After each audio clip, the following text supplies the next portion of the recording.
என்னங்க அப்படி ட்ரெஸ் பண்ணா திட்டுறீங்க, இப்படி ட்ரெஸ் பண்ணாலும் Shut up. இது என்ன சட்ட சபையா? அழகா ஒரு பேண்ட் ஷர்ட் போட்டு வர தெரியாது? இதுக்கு முன்னால எங்க வேலை செஞ்சீங்க? பாம்பேல. என்ன வேலை? மெக்கானிக். எந்த கம்பெனி? ராமோஜி ராணஜிராவ் ஜிஜாபாய் கம்பெனி. போதும். ஏன் கம்பெனிலயும் நீங்க அதே வேலை தான் செய்ய போறீங்க. Thank you madam. நீங்க ஜிஜிபாய் கம்பெனில வேலை செஞ்சீங்களோ பாஜிபாய் கம்பெனில வேலை செஞ்சீங்களோ எனக்கு அவசியம் இல்ல. சரிங்க. You are going to work number 1 factory in India. Yes, madam. You should know the rules and regulations of the factory. Definitely, madam. No interruptions. Number 1, timing is very important. If you come 1 minute late, you'll be suspended for 1 week. Number 2, neatly ironed khaki uniform.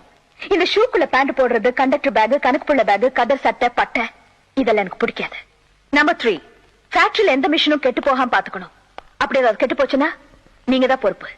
Number 4, ஃபேக்டரியில அனாவசியமா பேசுறது, சிரிக்கிறது, அரட்டை அடிக்கிறது, தம் அடிக்கிறது இதெல்லாம் வெச்சு கூடாது. புரிஞ்சுதா? புரிஞ்சது. என் PA கிட்ட போய் அப்பாயின்மெண்ட் ஆர்டர் வாங்கி